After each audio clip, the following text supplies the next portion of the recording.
Bismillahirrahmanirrahim. The topic of this video is Humble Aids to Islamic Devotion, Living Traditions of Uzbekistan. 3 devotional practices may be considered as being at the core of the Islamic faith: reading the Quran, performing the namaz prayers, performing the ritual ablution wudu, including during washing of the dead, ghusl. From the earliest days of Islam, 3 aids were produced by Muslim craftspeople to physically support these devotional practices: the Quran stand, Rihal, the individual prayer mat, vessels for holding and pouring water for individual wudu and ghusl, ablutions. The basic forms of these aids and the craft technologies used in their production remained unchanged until they began to be superseded by new materials and manufacturing processes from the 19th century onwards. Uzbekistan is one of many countries of the Islamic world, famed for its long history of arts and crafts produced in the service of the faith. However, today it stands out uniquely for the continuing production of all these devotional aids according to ancient traditions. While the many beautiful prayer mats produced in Central Asia have long been objects of admiration and the subject of art historical study, the Quran stand, Rihal, also called lauk, and specialist vessels for ablutions have been almost entirely overlooked as categories of devotional artifacts worthy of detailed attention. This statement applies not only to Uzbekistan and Central Asia, but to the whole vast temporal and geographical expanse of the Islamic world. From the time the Quran was first produced in codex book form in the mid-7th century, in the days of Abu Bakr and Uthman bin Affan, it was usually read by individuals sitting on the floor, so that the holy book was not disrespected by being placed at floor level, and for the comfort of the reader, it was supported by a specially constructed and contoured wooden stand, the Rihal. The iconic X-profiled Rihal is seen supporting books in Islamic manuscript paintings of scholars working or teaching. Unlike the traditional books of medieval and later Europe, whose construction allowed them to be fully opened on a flat surface, traditional Islamic codices had a different, more vulnerable binding structure.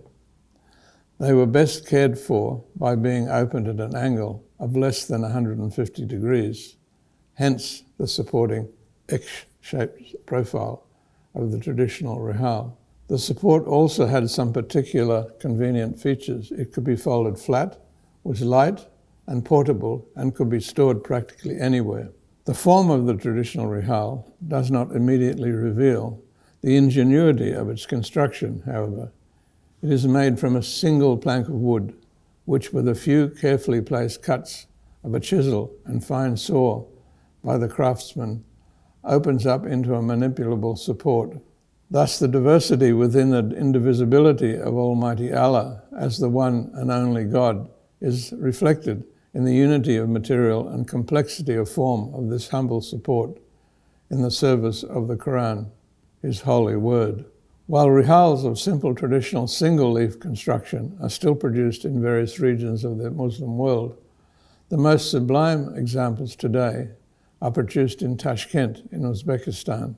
There, in the craft workshops of the Abdul Qasim Madrasa, exquisite single and multi-leaved Rihal are made of seasoned elm and other fine textured Central Asian woods, decorated with meticulously carved Islamic patterns and motifs.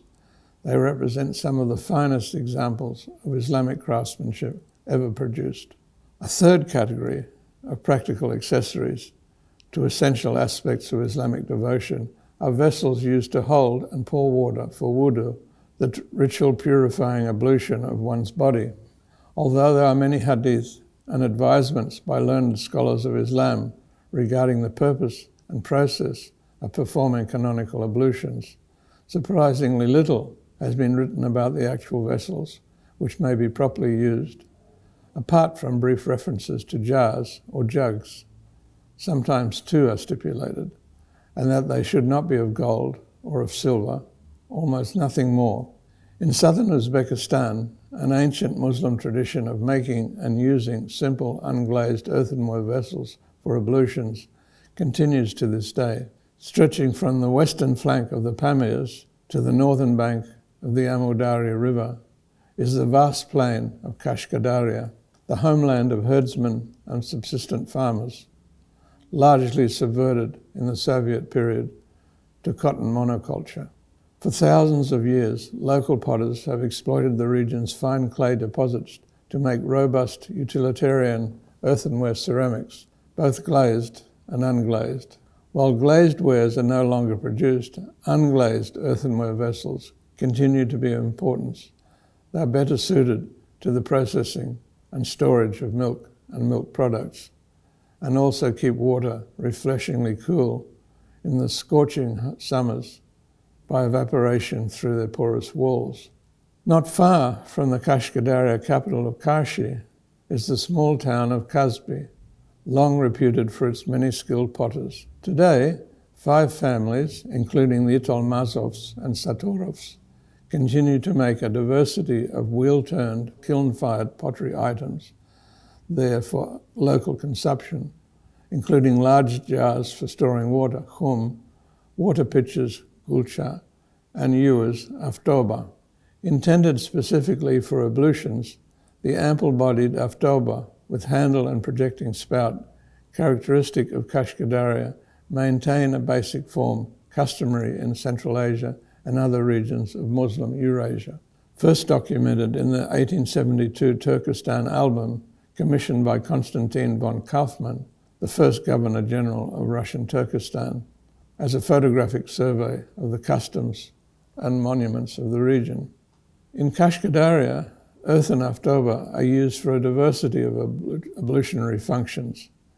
In a region where settlements, even in the Soviet period, had no piped water and herdsmen were often on the move with their animals far out on the steppe, aftoba provided water not only for drinking, but for wudu ablutions before one's daily prayers. They are traditionally used to pour water over the hands, also on entering a house. As an extension of these basic functions, a wealthy local person who gave a Uraza Bayram feast, celebrating the end of Ramadan, might commission a potter to make a number of individual aftoba for invited guests so that they could perform the ritual washing of the hands without waiting for others. In this way, the host showed each of the guests personal honor and respect. The aftoba were kept at the host's home after the communal meal for use on other similar occasions.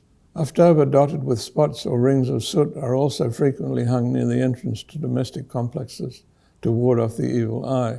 In Kashkadaria, aftoba are still considered essential aids in the important Islamic ritual of washing the dead, ghusl. Clay is accorded an elemental purity in Islam. The Quran reveals it as the material from which man himself was created. Thus plain, unglazed earthenwares, unpolluted by chemical glazes or the vanities of applied decoration, are considered as ideal vessels for the purifying process of wudu and ghusl. Their manufacture involves only the primordial elements of clay, water, air, and fire. Indeed, water murky with clay is accepted within Islam as an alternative to pure, clear water for ablutions. Kasbi potters provide the family of a deceased person with a whole set of earthenware vessels for the ghusl ritual: 2 aftoba, 1 gulcha, pitcher for holding water, 2 kuza, medium-sized bowls, and 1 loki, small bowl. After ghusl, this set is kept at home until the etic memorial prayers, 7 days after death. It is the custom to then take the vessels to the cemetery to be left in a special room supervised by the person who cares for the graveyard. While in Kasbi, the pots bought for the ghusl ceremony are part of a larger repertoire of pottery forms still produced there. In the nearby provincial town of Kazan, once also a prolific pottery manufacturing center, the only wares still made there are vessels for ghusl.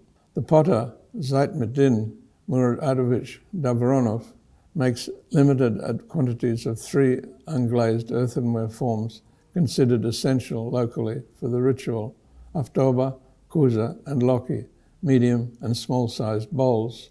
In the eastern Kashkadaria town of Guzar, where the mountains transition to the plains, locally made unglazed earthenware aftoba are still sold in the bazaar. As elsewhere in the region, they are used not only for personal ablutions and washing of the dead, but also for the custom of washing dust from the tombs of relatives. They are then left at the base of the tombstone. Thus, in the heart of Central Asia, believers continue a venerable Islamic tradition of ghusl using water poured from the simplest vessels of pure elemental clay, aiding the dead to lie in purity in barzakh while awaiting the blessed day of judgment.